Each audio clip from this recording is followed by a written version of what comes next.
So the influence of data type, or how we display our data, can impact our answers to any sort of question as well.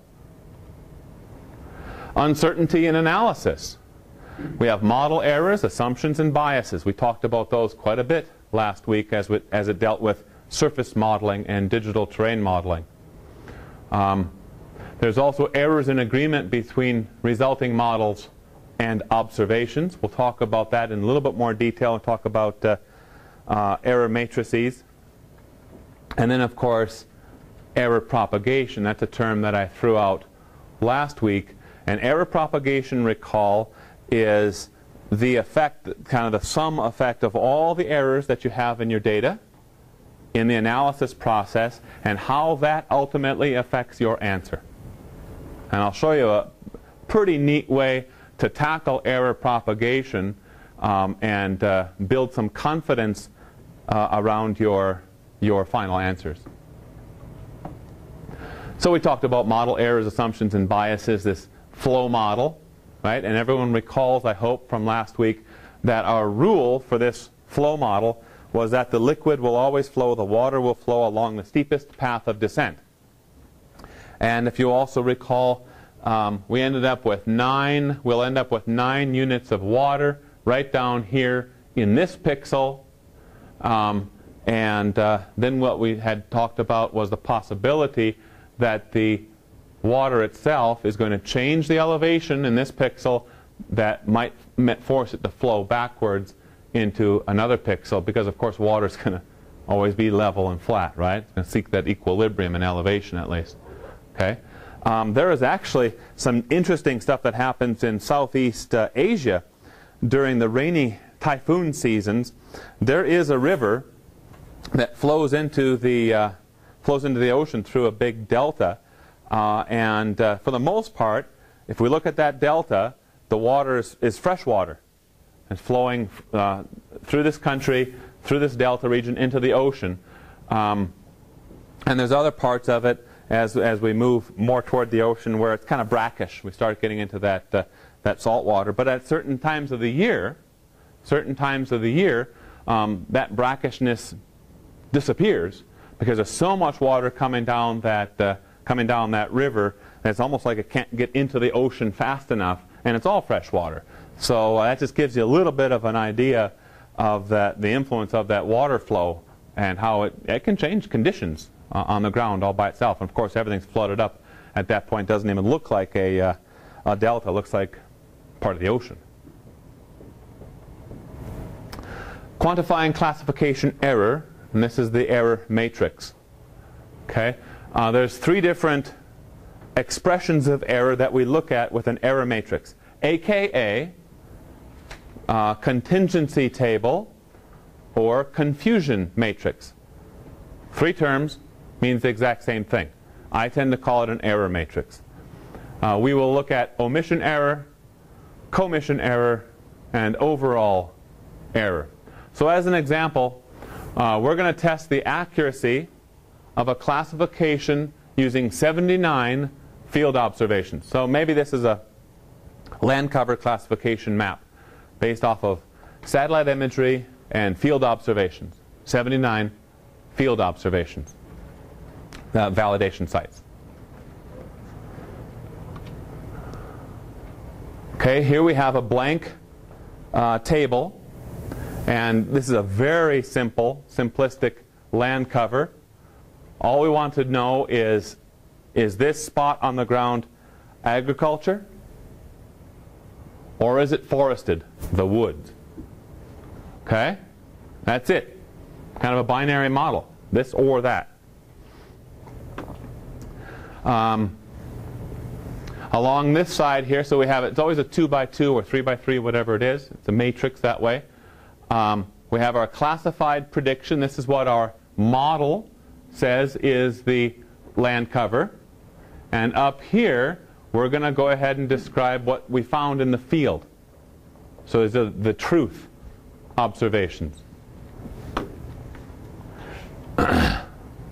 Now what we see when we start filling this out is that of our 79 total field validation sites.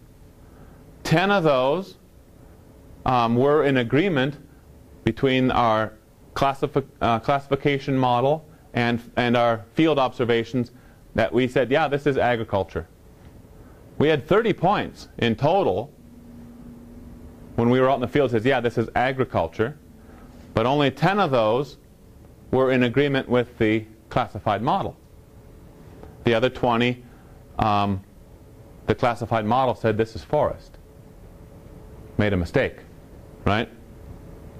On the other side here, we had 49 observations that we saw in the field that we know these are the woods, this is forested, but our classified model only said 19 of those were in agreement.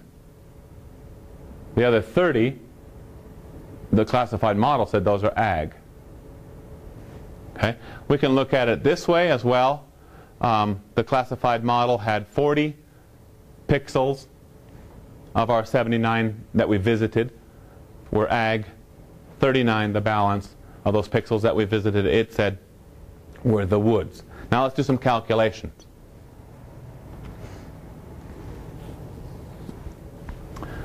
Running it down this way, okay, along the columns, producer's accuracy and omission error, of course, have to sum to 1. They are the inverse of one another. Commission error, producer's accuracy. This is telling you how often you got it right, how often you got it wrong. Usually in publications, we express things in accuracy.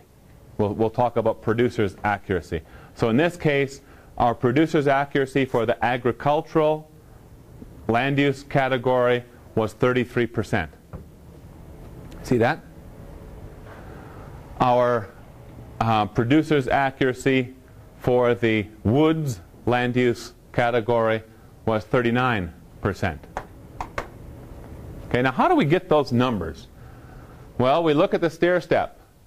10 divided by 30. 19 divided by 49.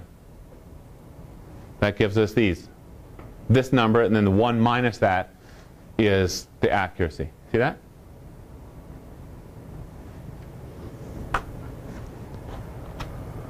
User's accuracy is done in the same way.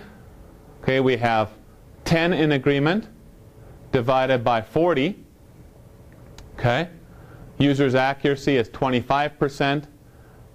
Sum that up, of course, the balance is going to be the commission error, expressed as error, 75% error. 19 divided by 39, 49% user's accuracy, 51% commission error. Okay, one more calculation. What we're going to do here is we're going to take the sum of all those validation sites where we were correct, 10 plus 19 divided by 79, that gives us overall accuracy or overall error, the inverse of it. You see that? Now, of these three, user's accuracy, producer's accuracy, overall accuracy, which one's the most important?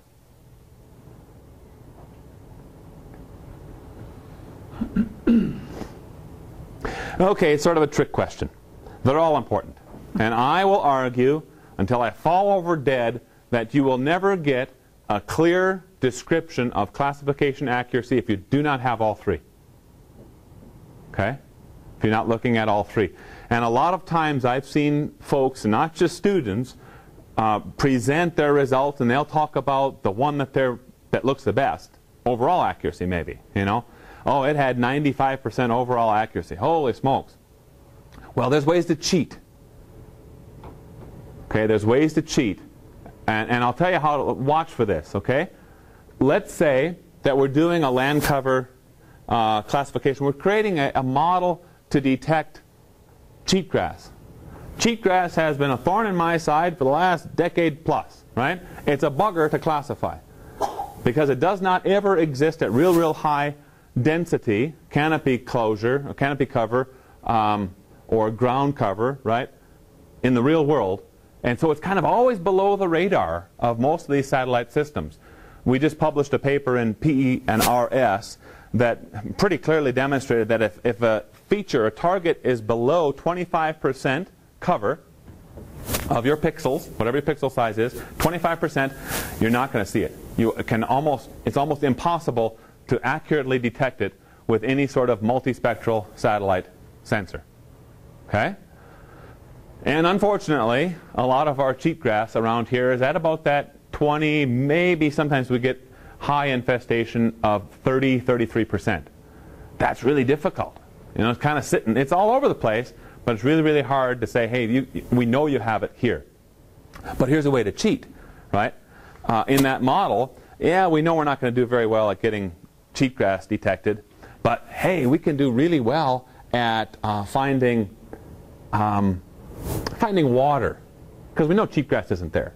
At finding roads, see? So what we do is people build in these very, very easy classification categories, and they sample the heck out of it on the validation. You might have 30 samples of validation sites for cheatgrass, and you know you're going to get them wrong almost all the time. But then you have hundreds of samples of validation sites for water, surface water, impervious surfaces, and these sorts of things, and you know the system can get that right. So then your overall accuracy gives you 95%. But what you always got right was impervious surfaces and surface water, and what you always got wrong was the whole purpose of the model, cheatgrass. Okay? So watch that sort of stuff. Now, you can't lie about that if you report users' accuracies, producers' accuracies, and overall. But if you just choose one, you can get away with it. Okay? It's wrong. It's flat out wrong. It's ethically wrong, right? But I've seen people trying to do that same sort of thing. And watch the literature. Sometimes you'll actually see where it slips right through. And they have a nice model, but in reality, it's absolutely worthless for what they intended to do, model cheatgrass, let's say. Okay? So understand the error matrix, but also understand how to really, really interpret these things. Probability classification. Before I talk about kappa, which I believe is probably my next slide, we need to talk about a probability classification. This is the idea that if each category is equally likely to appear at a given point, one can estimate your classification accuracy by flipping a coin, getting at randomly generating numbers, 1 or 2, cheatgrass, not cheatgrass. This is called a chance classification. And we can simulate that really, really quickly with any sort of GIS or some sort of software that at least can generate random numbers. The kappa statistic tells us how much better or worse our classification is relative to or compared to a chance classification. Even if we have 15 different categories, the kappa statistic will calculate the probability of each pixel being any one of those 15 categories and compare that to what our classification came out to be. So what we like to see is a kappa statistic of about, well, 1.0. 1.0 for our kappa statistic says that our classification was tremendously better than a chance classification. Anything close to 0 says no difference from our classification compared to a chance or random classification. -1, we actually did worse than a random classification. That's another very important little estimator. So what factors do you think will affect the outcome of a fire perimeter data set? Let's say that we are going to go out in the field. Ultimately, we may classify some sort of fire severity or whatever. But what we want to do first is we want to collect or acquire the perimeter of a recent wildfire. Okay? So let's say I send each of you out into the field. I say, hey, there's the wildfire. Map it. Here's the GPS.